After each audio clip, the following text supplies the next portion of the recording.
Very good morning all my dear students, this is Pradyumna और आज हम अपनी रिवीजन क्लास को कंटिन्यू करने वाले हैं, है ना। This is accountancy revision class, ठीक है ना। अकाउंटिंग टर्मिनोलॉजी हम पढ़ रहे हैं स्टूडेंट्स, इसी को हम कंटिन्यू करेंगे। हमने लास्ट लेक्चर में कुछ टर्मिनोलॉजी कंप्लीट किए थे, बाकी के आज हम करेंगे, ठीक है ना। देखिए स्टूडेंट्स, नंबर 1 पॉइंट सेल्स की बात करें। हमने रॉ मटेरियल परचेज किया, रॉ मटेरियल परचेज करने के बाद हमने क्या किया, मैन्युफैक्चरिंग की। हम रेगुलरली मैन्युफैक्चरिंग कर रहे हैं और मैन्युफैक्चरिंग करने के बाद जो मटेरियल हमारा बन के आएगा, ठीक है ना, उसको क्या करेंगे, मार्केट में हम ले जाएंगे और जो भी नीडी पर्सन है या कंज्यूमर्स हैं हम उनको प्रोवाइड कराएंगे, ठीक है ना। जब कंज्यूमर्स को हम प्रोवाइड कराएंगे तो कंज्यूमर अपनी नीड के अकॉर्डिंग उसको परचेज कर लेगा, ठीक है ना। उसके बदले में हमें पैसे प्रोवाइड करा देगा, दैट मीन्स सेल्स, ठीक है ना। भाई हमने आपको क्या किया, आपको जरूरत थी चेयर्स की, हमने आपको चेयर प्रोवाइड कराई, है ना। तो उसके बदले में पैसे ले लिए, क्या हुआ, मैंने सेल की, सिंपल, बिल्कुल। अब बात करते हैं सेल्स रिटर्न। भाई हमने आपको 10 चेयर्स सेल कर दी, लेकिन उनमें से 1-2 चेयर्स ऐसी थे जो थोड़े डिफेक्टिव थे या आपकी डिमांड के अकॉर्डिंग नहीं थे, तो आपने फटाफट से कहा कि भाई ये मेरी डिमांड के अकॉर्डिंग नहीं है, डिफेक्टिव है। हमने क्या बोला आपको कि अच्छा ठीक है, तो ऐसा करो वापस ले आओ, मैं उसको रिटर्न कर लेता हूं। तो ये क्या हुआ, हमने आपको सेल किया था, उसके बाद हमने रिटर्न ले ली, that means sales return. Okay, next point है गुड्स। गुड्स की अगर हम बात करें तो याद रखना, हर वो चीज जिसका हम बिजनेस करते हैं वो क्या होती है, गुड्स। यानी कि अगर हमने बात की, अगर हम मोबाइल फोन्स का बिजनेस करेंगे तो मोबाइल फोन्स हमारे लिए क्या है, गुड्स।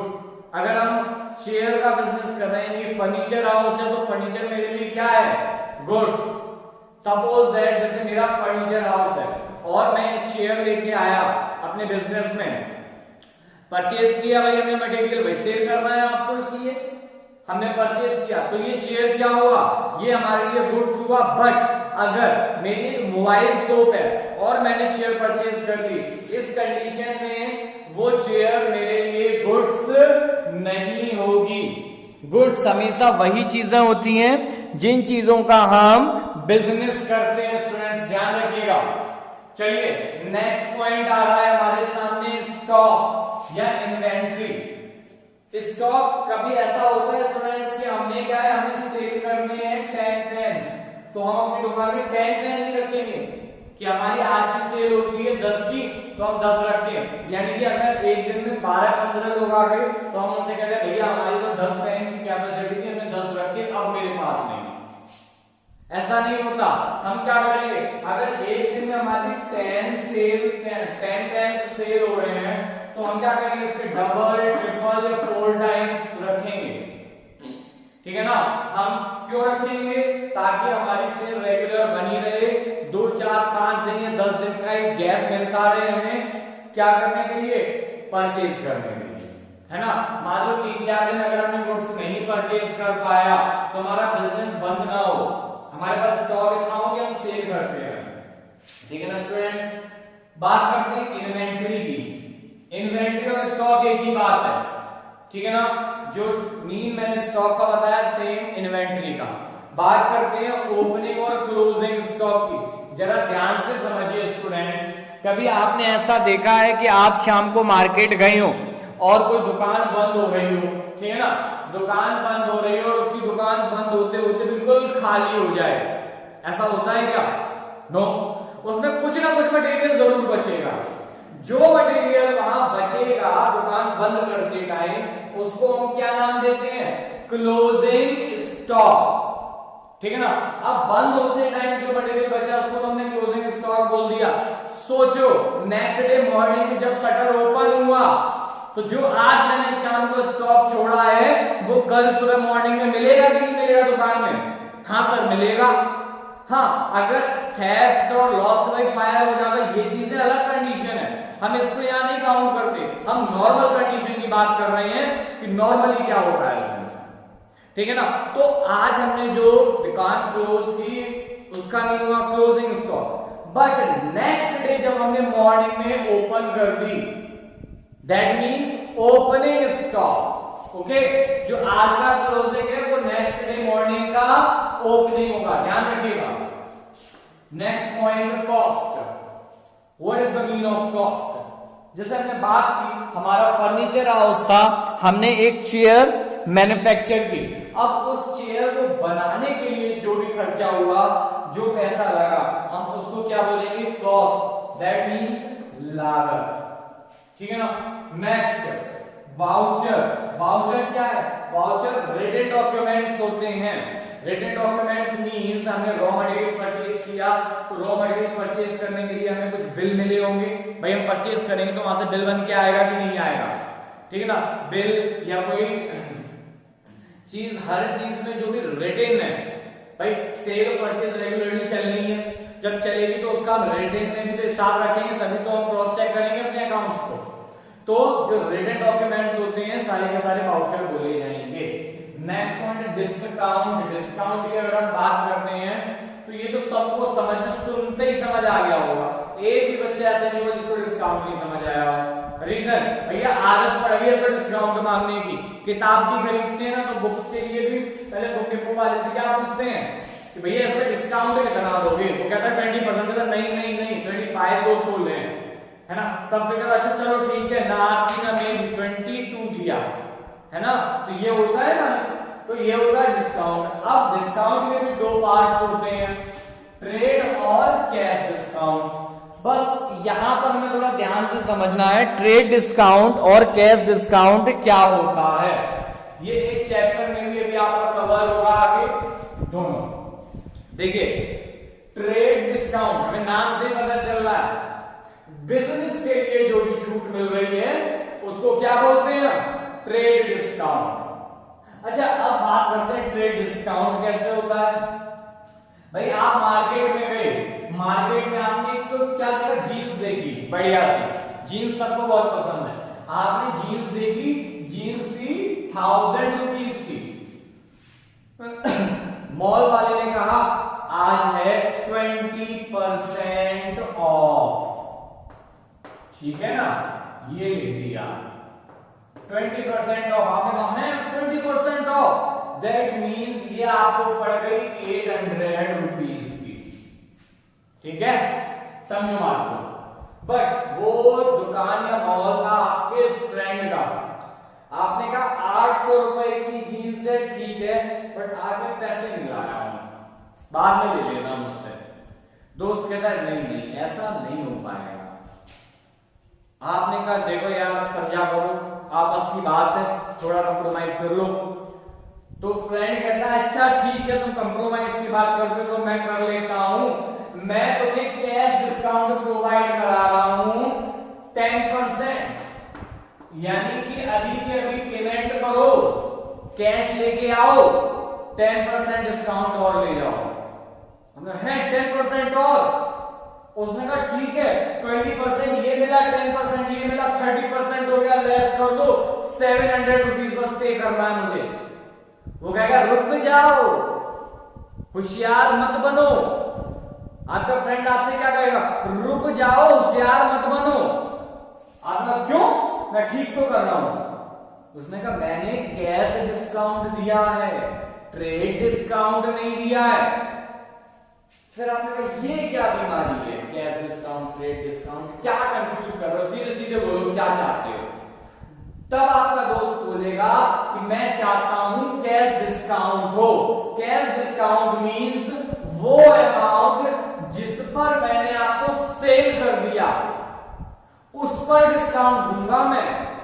अब जो मैं पहले से आपको 1000 रुपीज पर दे रहा था उस पर नहीं दूंगा, यानी कि अब मुझे पैसे कितने मिलेंगे? 800। वो अमाउंट दो मुझे, यानी कि जो कैश मुझे आपसे रिकवर करना है मैं केवल उस अमाउंट पर आपको डिस्काउंट प्रोवाइड करूंगा। यानी कि 800 इंटू 10% इज इक्वल टू 80, यानी कि अब कितना पे करना पड़ेगा? 720। 720 कैसे? 800 माइनस 80, ठीक है ना। अदरवाइज अगर हम डायरेक्ट कैलकुलेट कर देते तो क्या होता? 30%, यानी कि सीधे 700 निकलता, 20 रुपीज का मार्जिन आता। ध्यान रखिएगा ये कैलकुलेट करना सबको आना चाहिए। नेक्स्ट पॉइंट है डेटर्स। डेटर्स की जब हम बात करते हैं, मैं बार बार आपको बता चुका हूं, तो रट जाना चाहिए। डेबिटर्स कब जनरेट होते हैं हमारे, जब हम क्रेडिट सेल कर देंगे। क्रेडिट सेल मीन मैंने आपको बताया था एग्जांपल में, वही एग्जांपल दोबारा दे रहा हूं। आपका फ्रेंड था, आपकी मोबाइल की दुकान थी, ठीक है ना, आपका बहुत अच्छा वाला दोस्त आ गया, उसने कहा लाओ यार ये मोबाइल दिखाओ। आपने मोबाइल दिखाया, ठीक है ना, उसको बढ़िया सा मोबाइल पसंद भी आ गया, ठीक है ना। अब मोबाइल पसंद आ गया, ठीक है ना, उसने कहा कि यार मोबाइल तो पसंद आ गया, पैसे देंगे। आपने यार ऐसे कैसे चलेगा, ठीक है ना। मोबाइल उसने पसंद किया था 10,000 का, उसने कहा ऐसे कैसे चलेगा यार, देख लो दे दो। आपके फ्रेंड ने कहा नहीं है, बिल्कुल नहीं है। उसने कहा यार मैं उधार से तो करता नहीं। तो आपके फ्रेंड ने फिर क्या कहा आपसे कि बस यही दोस्ती, पैसे के आगे दोस्ती फेल। आपने कहा अब तुम दोस्ती की बात करते हो तो चलो ठीक है, लेकिन अब तुम मेरे डेबिटर्स हो, दोस्त हो ठीक है, लेकिन अब तुम मेरे डेबिटर्स भी हो। डेबिटर्स मींस जिसको आपने क्रेडिट सेल कर दी, जिससे आप बाद में पैसे लोगे। तो आपके दोस्त ने कहा ठीक है, आज से मैं तुम्हारा डेबिटर, ठीक है ना, मैं तुम्हें जल्दी पैसे दूंगा, ठीक है ना। बात समझ आई डेबिटर्स की। लेकिन आपका दोस्त बड़ा शातिर था, उसने क्या किया, उसने पेमेंट किया ओनली 9,000 रुपीज का, 1,000 नहीं दिया आपके दोस्त ने, यानी कि 10,000 माइनस 9,000 दैट मींस 1,000 आपका क्या हुआ, मारा गया। जो पैसा आपका मार्केट में मारा जाएगा, जो डेबिटर से रिसीव नहीं कर पाएंगे, उसको क्या बोलेंगे हम, बैड डेट्स। पॉइंट क्लियर दोनों? दिक्कत होगी मुझसे दोबारा पूछना, मैं फिर समझाऊंगा। नेक्स्ट पॉइंट है क्रेडिटर्स। क्रेडिटर्स मींस अब हमारा नंबर, अभी हमने क्या किया, क्रेडिट सेल की। अब हम गए, हमें कहीं से हम भी तो मोबाइल खरीदते होंगे तभी तो सेल कर रहे होंगे। अब हम गए मोबाइल फोन खरीदने, हमने कहा देखो यार इस बार मेरे पास पैसे नहीं, मैं हर बार आपको पेमेंट कैश में करता हूं, इस बार थोड़ा देख लो। अब जहां से आप बल्क में परचेज कर रहे हैं, समझना बहुत बारीक पॉइंट है, बहुत इजीली समझ आ जाएगा, बस एग्जांपल पर फोकस करिएगा।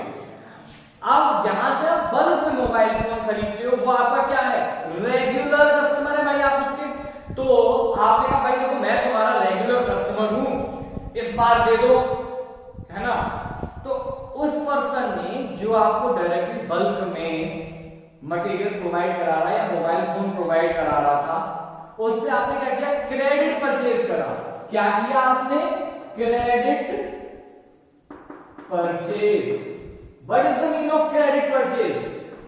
क्रेडिट परचेज मीन उधार खरीद लाए। खरीदते हो, सब खरीदते हो, है ना। तो उधार जहां आपने खरीदा, अब आप कौन हो गए, जो बल्क में सेल कर रहा था, आप कौन हो गए उसके लिए, क्रेडिटर्स। आपका फ्रेंड कौन बना था आपके लिए अभी, डेबिटर्स। जब उसने पेमेंट नहीं किया था तब क्या हुआ, फिर वो बैड डेट्स हो गया। बैड डेट्स मींस मारा गया पैसा मार्केट के अंदर। ओके स्टूडेंट्स, आई होप आपको ये तीनों पॉइंट बहुत अच्छे से समझ आ गए होंगे। नेक्स्ट पॉइंट है पॉइंट बैलेंस शीट। चलिए बैलेंस शीट हम लोगों ने बनाना भी सीख लिया है, समझ भी लिया है। बैलेंस शीट में होता है लायबिलिटी, एसेट, अमाउंट, एसेट, यही कॉलम होते हैं, ठीक है ना। लायबिलिटी साइड हम लायबिलिटी मेंशन करते हैं और असेट साइड असेट मेंशन करते हैं। लायबिलिटीज में हम क्या क्या मेंशन करते हैं, जिसका हमें पेमेंट करना होता है फ्यूचर में, और असेट में हम क्या क्या मेंशन करते हैं, जिन चीजों को कुछ टाइम बाद हम कैश में कन्वर्ट कर सकते हैं, ठीक है ना। आई होप स्टूडेंट्स आज का लेक्चर आपको समझ आया होगा। अगर किसी भी पॉइंट में आपको प्रॉब्लम होती है, then you can talk to me directly. Okay, thank you students, have a nice day.